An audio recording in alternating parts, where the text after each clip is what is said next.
that.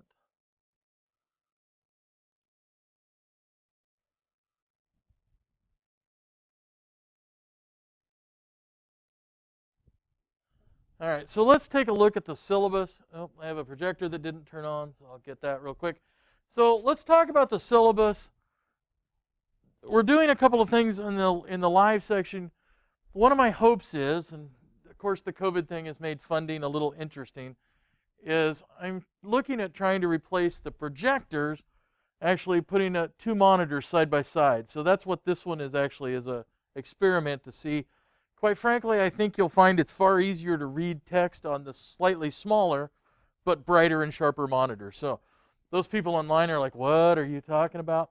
Anyway, I've got TVs all over the room and all kinds of things. So it makes it a little hard sometimes to see. And that one's slowly coming on, and you'll be able to glimpse at it.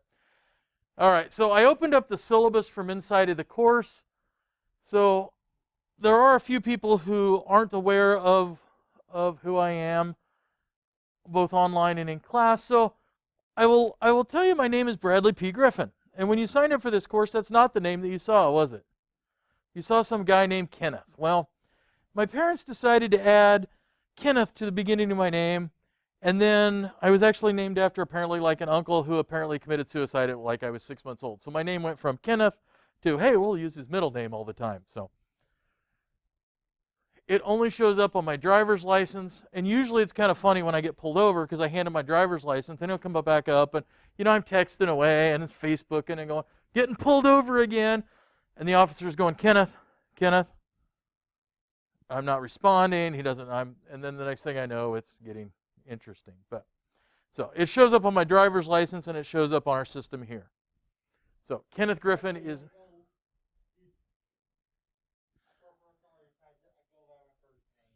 Yeah, it happens. I didn't have any control over it, so it could be worse. It could be worse. So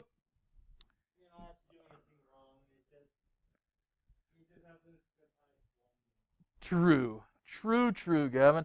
All right, so my office is next door. I invite everybody to come into my office if you ever have a question. I'm here quite a bit more hours than I'll show you in here. So we list some office hours. We are required to list 5 office hours a week. I'm here significantly more than that, and most of you realize that. If you want to make sure, though, text me or message me or send me an email is probably the best way. Confirm that I'll be here. Even during those office hours, you may find me over here in the computer lab. I will try to put a note on the door. Sometimes we're a state school and we pretend that we have to have meetings to have meetings. And so I'm on a couple committees and things. And so if I'm gone for a committee meeting or something, I'll try to stick a note on my door. But email me. We'll try to find a time, either virtual or in person, if you're having an issue. So this course is cybersecurity. I'm going to scare the living daylights out of you before the end of the semester. It's also, if you're thinking about a career to go into, cybersecurity is one of the hot growing fields right now. They're estimated that the federal government alone in the next couple of years is going to hire 800,000 cybersecurity professionals. You look at almost every company, they're starting to hire cybersecurity personnel. One of our graduates from a couple years ago is actually the head of cybersecurity now at Cooper Nuclear Plant.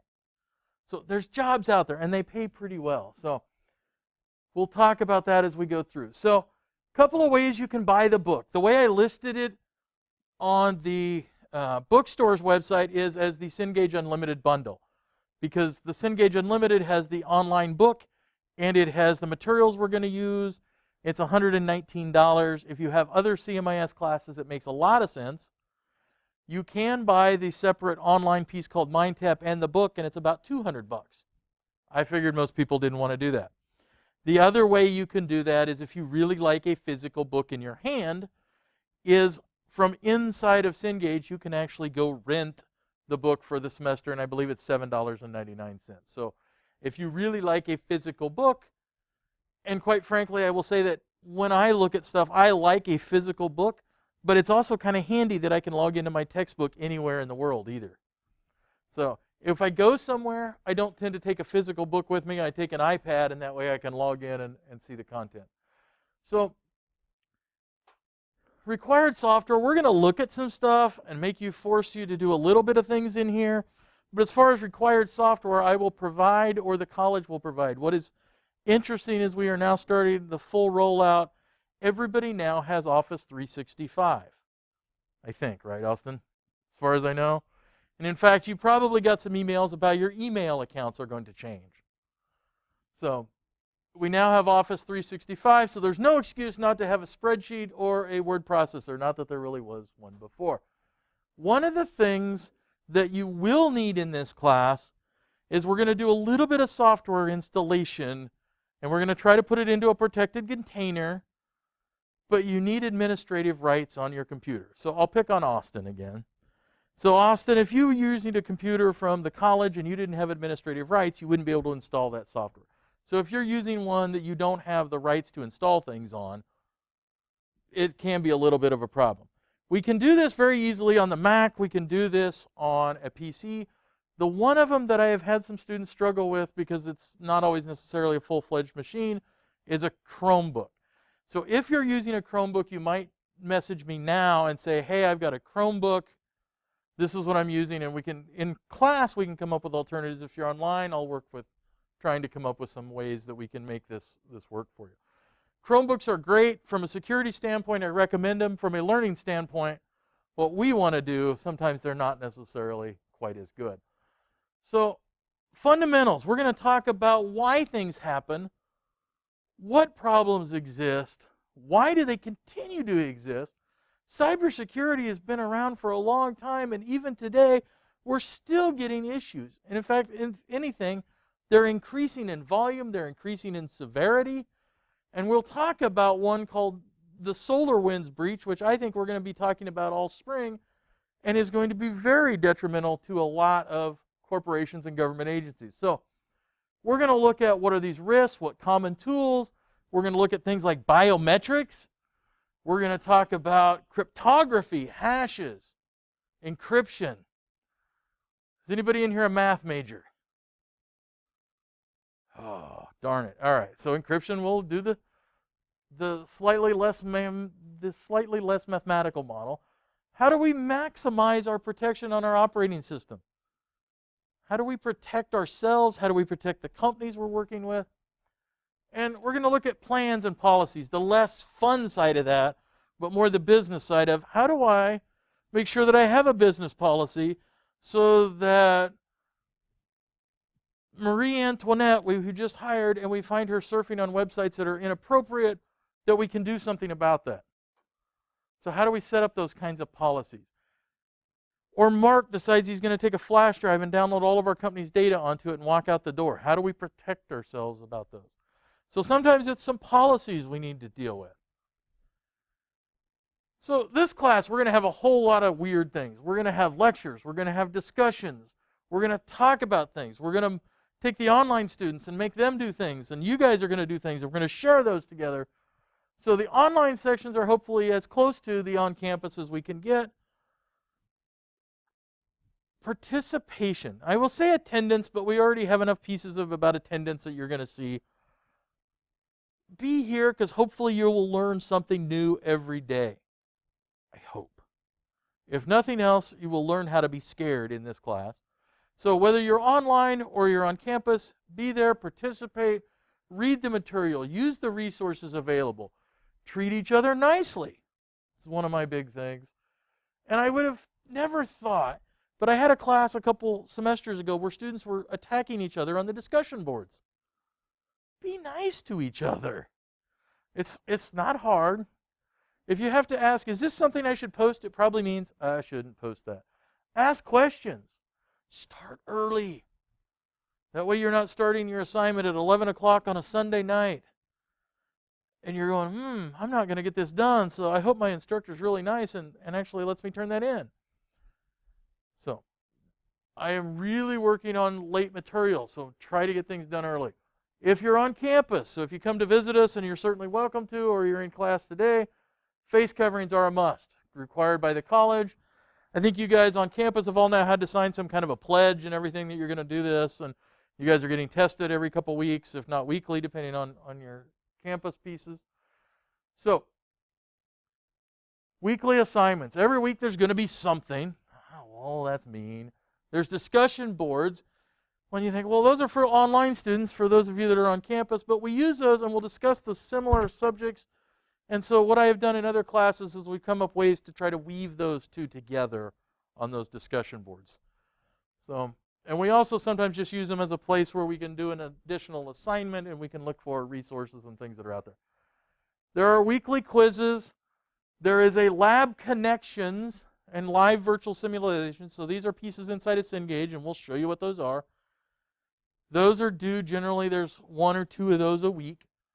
Some of them are very complicated and will take a lot of time. Some of them are much simpler than that. So they start out very simple, and then they'll get a little more complicated. So there is only a final. I do not yet have a midterm in place in this class. Oh, interesting. There's no midterm. Does everybody feel good about that? He's like, yeah. All right.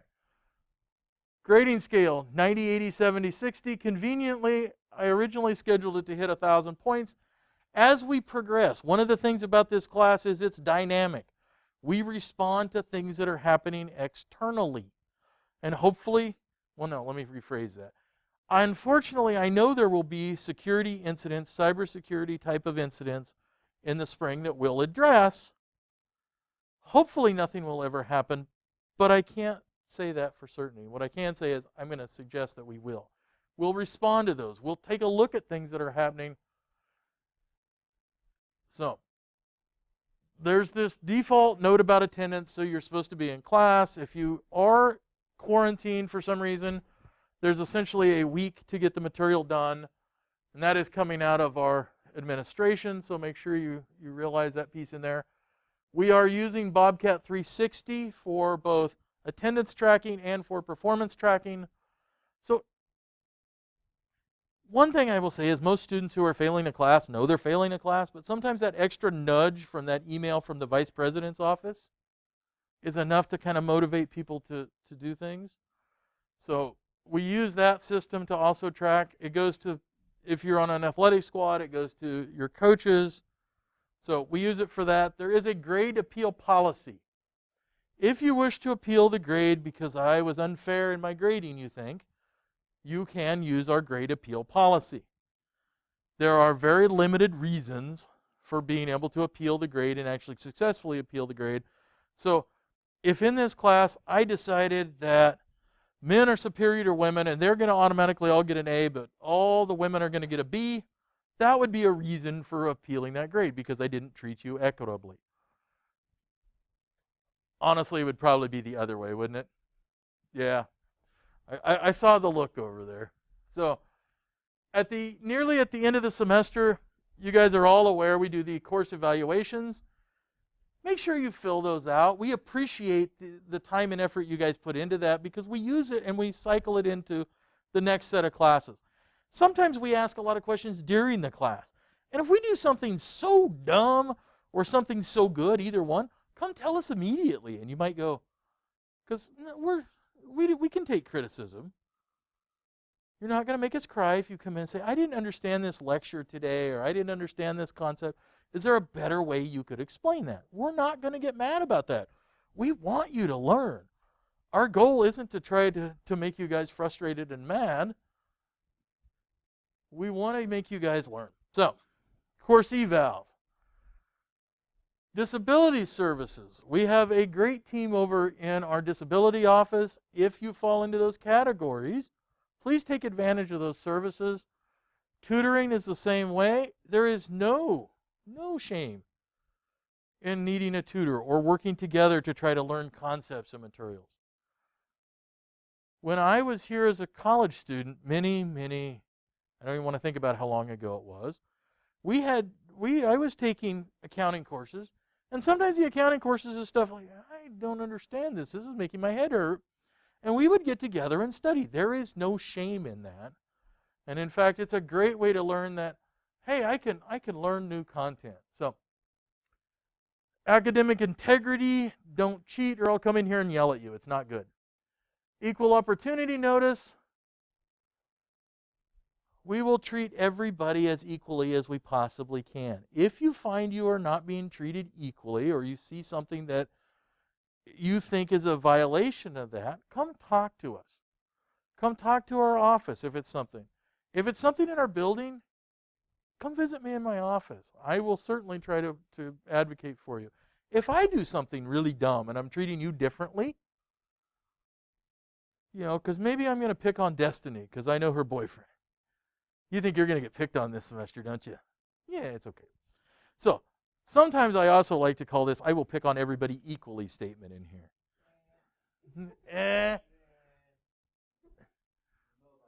I haven't picked on you enough yet? Oh, that's just because we love you, JT. All right. So if there is an issue with equality of some sort, even if you see it out in our campus, you see it out in town, if you see it in Auburn, let us know, and maybe we can make a change. That's one of the things I love about our college is we're willing to try things and change things. And 99% of the people in campus here are willing to look at things with a very open lens and an open eye. So come tell us about it if there's an issue. And hopefully we can have a much better open world. Time commitment. We think, and we try to plan these classes around the average student. Well, is anybody in here average? No. But are we sometimes better at one thing than another? Yeah, that's the human nature. So it's hard to say exactly that you're going to spend exactly 135 hours in a class, but we plan it around the idea that the average student or our average time is going to be about 135 hours. That's our goal. We probably will miss it. Some of you will spend much less. Some of you might spend some more. That is our goal. We are trying to be equitable in that 135 hours of work here is equal to 135 hours at UNL or Wayne State or any other college. So that's our syllabus in a real short. Find the little X.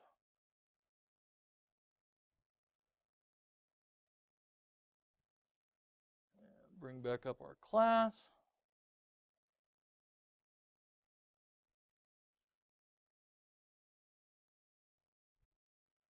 All right. At the very top link, this one will link directly into the entire Cengage piece. So just by a show of hands, so I know who's all in here already, how many of you have bought Cengage Unlimited already? How many should run out and buy that as quickly as possible? That would be the rest of you, should be nodding your heads. Cengage Unlimited gives us both the book and the content. So I'm going to launch the content. Actually, I should have it up there already if I remember where I put it, but I'll launch it again just so. So when I launch it this way, loading content, this shows us everything available in this course. Here's the caveat I'm going to point out. If you look at this and you go, man, I got to do all of these activities and everything, well, you're going to do some extra work. I pick selected pieces out of there, but I also leave other ones open, so if you want to explore them, you can. So there is everything in here from additional writing assignments, some we call Krebs on news, and some other pieces. Only the items that have a link out of Blackboard are the ones that we're going to grade. So be aware of that. If you launch into Cengage and you just start doing everything, you're going to get a lot of extra information, which is good. Your heads will swell up just a little bit bigger than they are now, and you'll have all this information, but we're not going to do every possible thing in here, so just be aware of that. The book for this class hides over here on the right-hand side, and this is something that is really weird about Cengage that I have discovered. So some of the assignments we say, go to the end of the chapter and there's some hands-on activities or something. When I put a link to that chapter of the book into Blackboard and you click it and it opens, it doesn't open the end of the chapter materials always. So if you don't see something that I'm referencing, go grab the entire book, open it, and then they'll be there. And I know that seems really weird, and it's a weird quirk of Cengage, but so if I come up here and I go to, Let's pick chapter 3. And down at the bottom, there's things called like hands-on projects. These weirdly won't necessarily appear if you just click on the link to read the material. And nobody can explain it to me. We haven't figured out why. It's some weird quirk of Cengage. So just be aware of that. And I will probably, through the semester, try to remind you of that little oddity and that little quirk. So there are a lot of things in here. So for example, here's a strange little video introducing us. But I have some other content I would rather talk about. So if I look at week 1, there's a couple of these. So for example, this chapter here says Unit 1 Read. That gives you that first chapter, but it doesn't necessarily catch the ends of those. And it does for me, but it seems to be a student thing. So Introduction to MindTap. So this is a video about how MindTap works. MindTap is Cengage's product on the inside. Live virtual machines. We are going to try to do a few of them. They have not been very successful in the past. Cengage has assured me with their tech support that, hey, we've added additional servers and resources, and now they're going to work. Does anybody believe that in here? No. So we'll try a couple of them, but they're interesting. So hands-on activities, so there's some links. This course is modeled roughly around something called the CompTIA Security Plus certificate. So one of the things that a lot of IT professionals would like to do is validate their knowledge or experience by earning certificates. This class roughly models something called the Security Plus certificate from CompTIA. If you take this class and you go do some additional training materials which are readily available, you should probably be able to pass the Comp Security Plus exam. That's a pretty good certificate for you to earn in terms of I can prove to my potential employer that I have a security certificate. It's one of the entry-level certificates. The downside of that, and at one point I had looked at how do we become a testing center. Nope, we're too small. And looking at how do we require that as a passing the course, and then the $250 exam fee kind of made us go, nope, that's not going to happen. So it is expensive to take these tests, but they validate that knowledge. So be aware that that's in there if you're interested in that at all.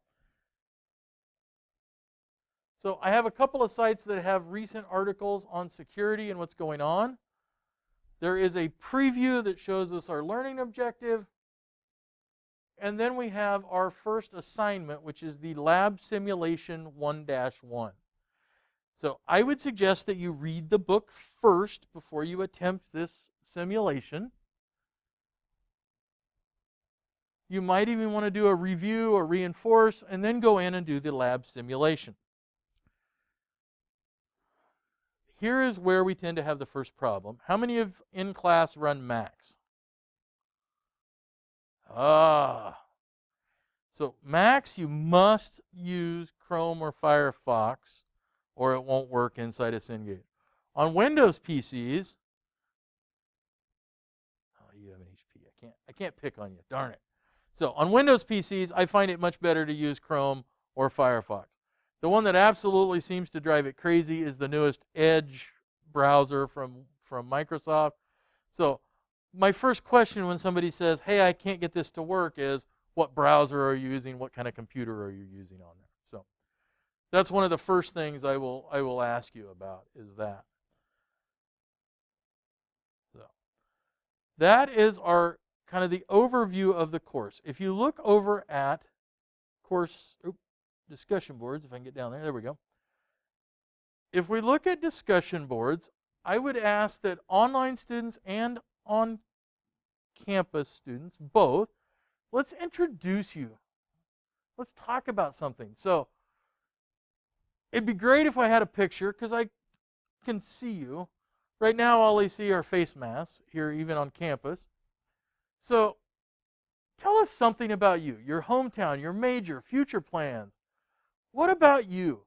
You might want to include the details of one of your credit cards if you would like. The number, the CV code on the back, expiration date, the name, those kinds of things would be kind of nice also if you put them in there. So if you would like to put in something about social media because you have a really great Instagram or Facebook, or I guess Parler we don't have to worry about this week. So whatever social media platform you post in, if you want to post a link so we know something more about you, that's great. Make sure that the in postings where you post there, if you're going to post a link in public, are grandma safe. I shouldn't have to say that, but a couple of years ago, I had a student post their ad page for their service. And their service that they were offering was not grandma friendly. Do what? Yeah, very similar to OnlyFans. I don't think existed at that time, but they were offering, some adult services, and they posted it right in the discussion board of, not good, not good. That was one of those that led to a conversation with the dean, and so that's why I have the caveat: family friendly, grandma friendly. If your grandma wouldn't post it, don't put it in there. But you're certainly welcome. I know that all of you guys have some unique characteristics, something unique about you. Certainly that credit card you're going to put in there for me is always unique. So we will take MasterCard, we will take Visa, we will take Discover. None of that American Express, though. They have better fraud protection.